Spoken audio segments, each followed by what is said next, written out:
이 시간 우리에게 주시는 하나님의 말씀은 신약성경 마태복음 16장 21절과 22절의 말씀입니다. 마태복음 16장 21절에서 22절의 말씀입니다.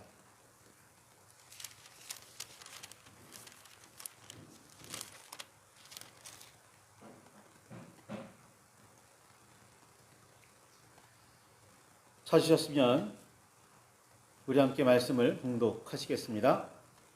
이때로부터 예수 그리스도께서 자기가 예루살렘에 올라가 장로들과 대제사장들과 서기관들에게 많은 고난을 받고 죽임을 당하고 제3일에 살아나야 할 것을 제자들에게 비로소 나타내시니 베드로가 예수를 붙잡고 항변하여 이르되 주여 그리 마옵소서. 이 일이 결코 주께 미치지 아니하리이다. 아멘. 주님 우리의 마음을 여시어 말씀을 깨닫게 하옵소서. 아멘. 주님의 사랑과 그 크신 은혜가 저와 여러분 안에 가득하기를 소망합니다. 베드로는 바다라고 불릴 만큼 큰 호수 갈릴리에서 대대로 물고기를 잡으며 살던 어부였습니다. 동생과 친구들 모두 같은 일을 했습니다. 어려서부터 갈릴리 호수를 자기 집처럼 여겼을 사람입니다. 오늘날에는 여러 가지 방식으로 보고 듣는 바가 많아 꿈도 여러 가지고 장래 희망도 다양하지만 옛날에는 그렇지 못했습니다. 아마도 베드로는 평생 다른 직업에 대해서는 생각도 해보지 않았을 가능성이 큽니다. 베드로는 뼛속까지 어부였습니다. 베드로의 본명은 잘 아시듯이 시몬입니다. 시몬, 베드로 둘 다 같은 거죠. 시몬은 본명이라면 베드로는 별명이라고 하겠습니다. 예수님께서 베드로를 처음 만나셨을 때도 그는 형제 안드레와 배 위에서 그물을 던지고 있었습니다. 베드로가 예수님을 처음 만날 때의 상황을 누가는 좀 더 자세하게 전합니다. 당시 예수님은 말씀을 들으려고 몰려든 사람들에게 애워싸여 계셨습니다. 고기를 잡으려고 밤새 그물을 던진 후 정리하고 있던 베드로에게 가셔서 당신을 배에 태워서 육지에서 조금 떼기를 청하셨습니다. 왜냐하면 너무 많은 사람들이 몰려들어서 감당할 수가 없었거든요. 그래서 사람들과 약간 떨어질 수 있는 곳 배 위에 계셨던 겁니다.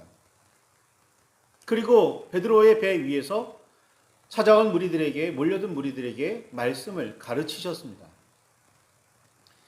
배를 몰고 있던 베드로는 누구보다 가까이에서 서기관들과 바리새인들도 놀라워했던 예수님의 말씀을 들었습니다. 그 배의 주인이 베드로였으니까요. 말씀을 마치신 예수님께서는 조금은 갑작스럽게 베드로에게 깊은 데로 가서 그물을 내려 고기를 잡으라 라고 이르셨습니다. 오른쪽에다 그물을 던져라 라는 표현도 있기는 하지만 깊은 데로 가라 라고 말씀하셨던 겁니다. 오른쪽이든 깊은 데든 베드로에게 어떤 의미가 있었을까요? 평생을 갈릴리 호수를 누비며 고기를 잡았을 베드로는 이미 그 밤이 새도록 그물을 던졌습니다. 천생 어부였던 자신의 모든 지식과 경험을 동원해서 그토록 애를 썼지만 한 마리도 잡지 못했습니다. 그런데 고기잡이와는 거리가 멀어 보이는 예수님께서 느닷없이 전문 어부 베드로에게 다른 분야도 아닌 고기잡이에 대해 조언하셨습니다. 그것도 자기의 평생 직장인 갈릴리 호수에서 말입니다. 첫 만남의 자리에서 그런 말씀을 들었다면 베테랑 어부 베드로는 무시했을지도 모릅니다. 그러나 이미 자신의 배에서 무리를 가르치시며 전한 권위 있는 말씀을 누구보다 가까이에서 들은 베드로는 예수님의 조언을 기꺼이 받아들였습니다. 그 결과 매우 많은 물고기가 그물에 들어왔고 그물이 찢어지고 있었습니다. 베드로는 근처에 있는 동료들의 배 2척을 불렀고 베드로의 배까지 3척을 모두 가득 채울 수 있었습니다. 물고기로요. 베드로는 매우 놀랐습니다. 밤새 그물을 던졌지만 물고기를 한 마리도 잡지 못하고 몹시 지친 몸과 마음으로 그물을 정리하던 베드로였습니다.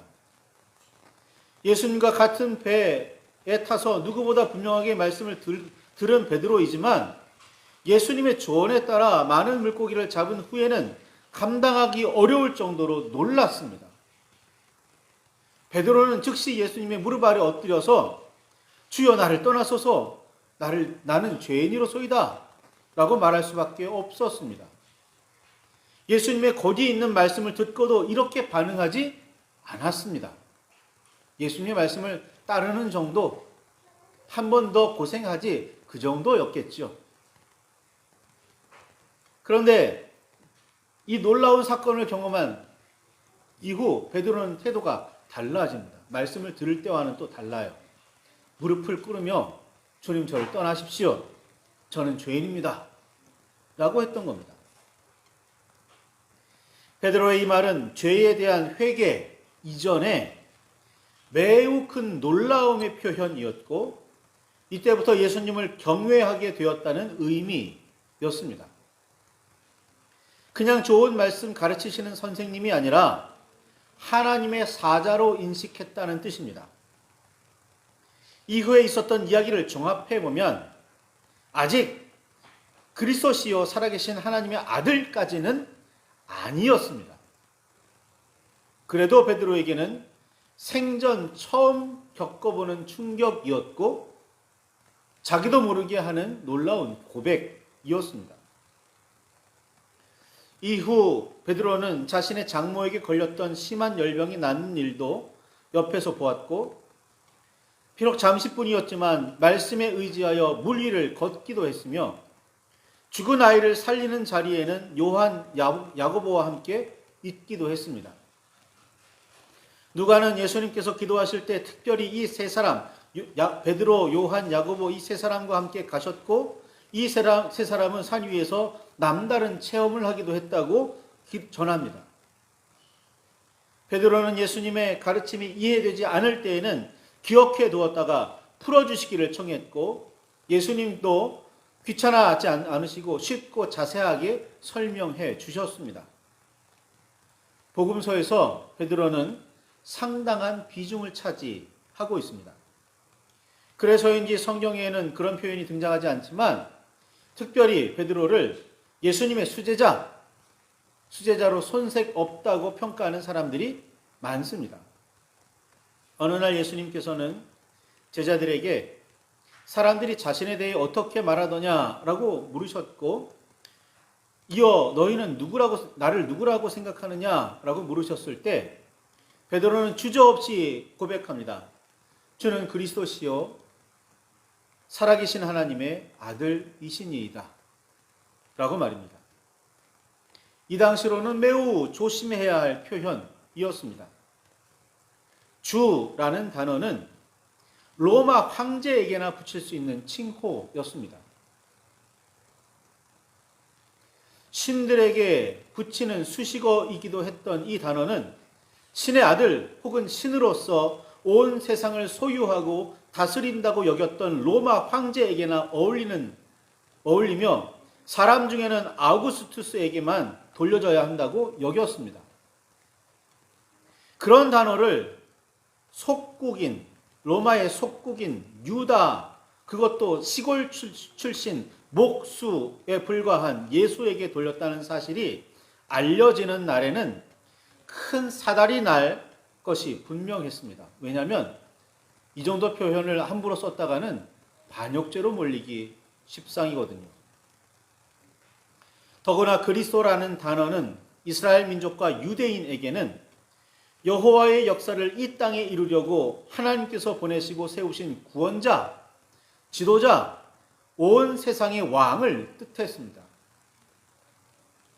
더구나 로마 황제도 아니고 유다의 제사장이나 선지자도 아닌 사마리아 나사렛 출신의 한 청년에게 하나님의 아들이라는 표현이 어울린다고는 누구도 생각하지 않았습니다. 그런데 베드로는 이 모든 최고의 칭호를 모두 예수님께 돌렸습니다. 예수님도 이렇게 말씀하시죠. 내가 복이 있도다. 이를 내게 알게 한 이는 혈육이 아니요 하늘에 계신 내 아버지시니라 라고 말씀하시면서 베드로의 고백이 한치의 틀림도 없다고 말씀하셨습니다.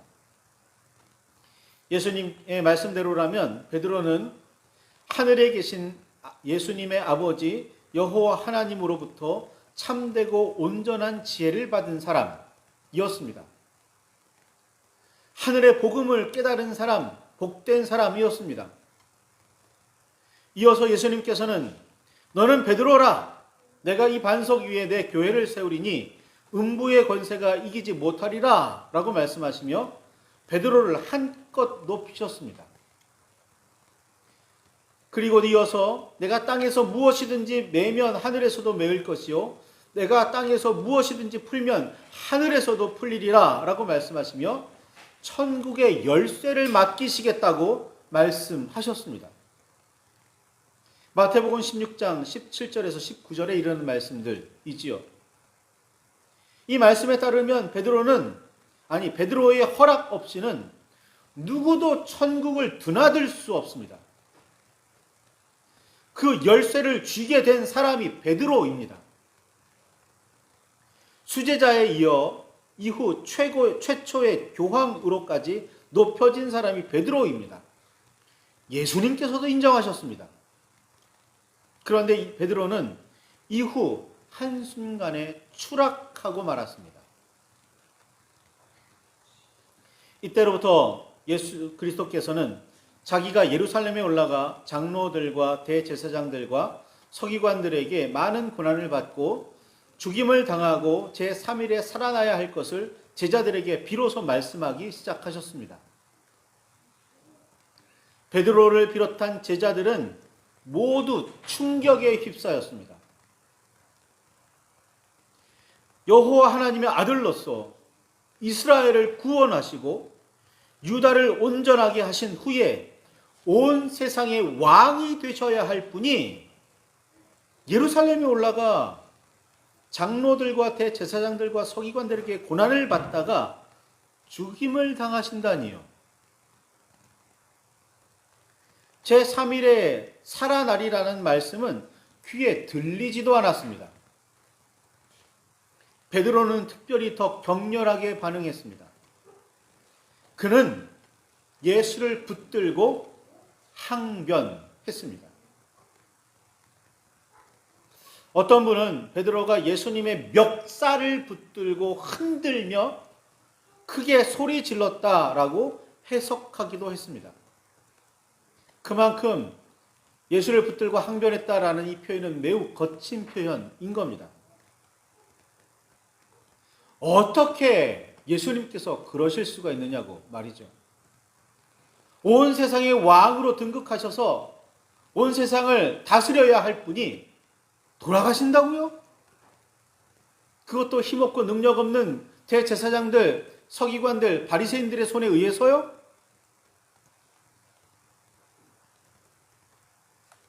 아무래도 베드로의 고백은 하늘의 뜻을 온전히 깨달았기에 나온 말은 아니었던 모양입니다. 주는 그리스도시요 살아계신 하나님의 아들이시니다 라는 베드로의 고백은 진심이기는 했었겠지만 여호와 하나님의 뜻이나 계획, 예수님의 그리스도 사역에 대해 온전히 깨달았기에 한 고백은 아니었습니다. 그저 그때 생각난 최고의 찬사를 모두 보냈을 뿐입니다.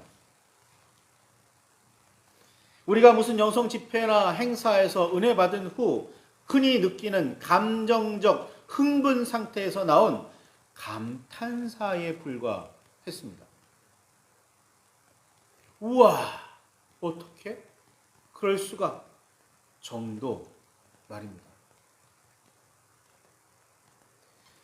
베드로의 격한 항변을 들은 예수님께서는 대번에 마태복음 16장 23절에 있는 것처럼 사탄아 내 뒤로 물러가라.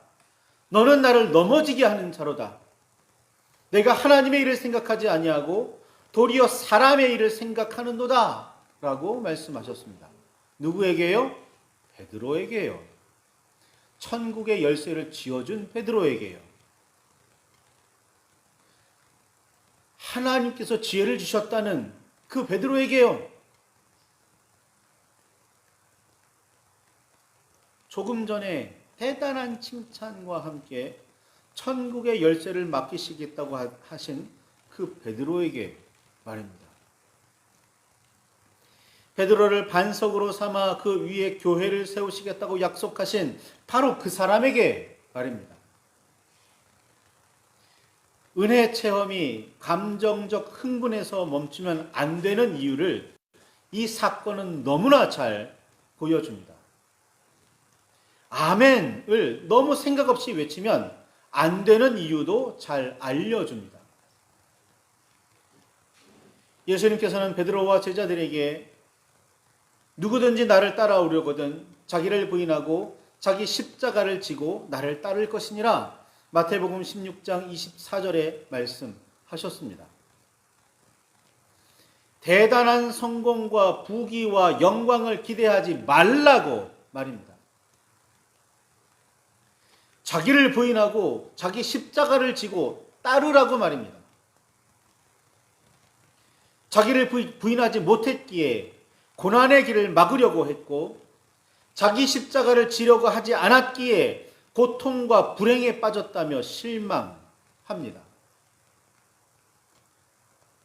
그 길이 하나님의 뜻을 받들어 이루는 길인지는 당시 베드로와 제자들에게 그리 중요하지 않았습니다. 그런 깨달음도 없었습니다. 왕이 되시겠지? 온 세상을 다스리는 분이 되시겠지? 그렇게 우리의 구원자가 되시겠지? 그게 그들의 생각이었던 겁니다. 그렇기에 제자 중 세베대의 아들들과 그들의 어머니는 주의 나라에서 영광 중에 계시게 될 때 그 오른쪽 자리와 왼쪽 자리를 자기들에게 달라고 청할 수 있었습니다.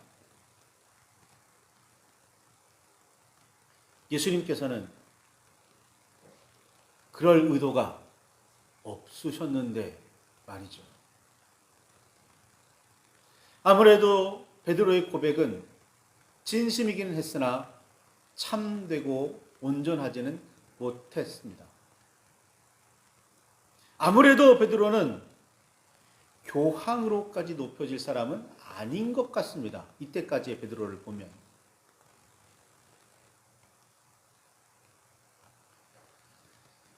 예수님께서는 항변하는 베드로에게 다그치셨습니다. 너는 나의 길을 막는 사탄이라고 말이죠. 예수님의 길을 막는 사탄이라고 말입니다. 오늘 우리도 예수님을 따르는 사람들이라고 스스로 말합니다. 그리스도인이라고 교회 다닌다고 심지어는 집사, 권사, 장로라고 목사라고 이야기합니다. 그런데 정말 예수님의 길을 따르고 계십니까? 정말 하나님의 뜻을 깨닫고는 계십니까? 정말 그렇게 자기 십자가를 지고 주님을 따르고 계십니까? 종료주일입니다. 그날의 사람들이 예루살렘 성에 들어가시는 주님을 보고 예수님을 보고 전부 다 외쳤습니다. 아버지의 뜻대로 하나님의 뜻대로 이 땅에 오신 주님이시여 주님의 뜻을 이루소서라고 그 앞에 종려나무 가지를 뿌리며 깔며 왕으로 환대했습니다. 그러나 그들은 곧 다른 모습을 보여줍니다. 예수님을 비난하고 이해하지 못한 몰상식한 모습을 보여주죠. 심지어는 예수님을 잡아 가두는데도, 채찍질하고 십자가의 길을 걷게 만드는데도 누구 하나 나서서 말리지 않았습니다. 그 모두가 도망치기에 바빴죠. 오늘 우리는 어떻습니까? 예수님께서 가신 길은 분명 십자가의 길이었는데 그 길을 따를 생각이 있기는 하십니까? 아니면 부활과 승천만 기억하고 영광과 명예를 얻기만은 바라십니까? 말씀을 들고 깊이 묵상하시기 바랍니다. 주님의 뜻이 무엇인지, 주님께서 어떤 말씀을 하고자 하시는지 깊이 깨달으시기를 바랍니다. 하셔서 정말 하나님의 뜻을 알고 정말 주님께서 바라시는 길을 걸으며 예수님처럼 그의 제자들, 나중에 온전해진 그 제자들의 모습처럼 참으로 진정으로 주님을 따르시는 그리스도인 되시기를 바랍니다. 이 고난주간이 그 변화의 시작이 되시기를, 그 결단의 계기가 되시기를 바랍니다. 말씀을 붙들고 깊이 묵상하시기 바랍니다.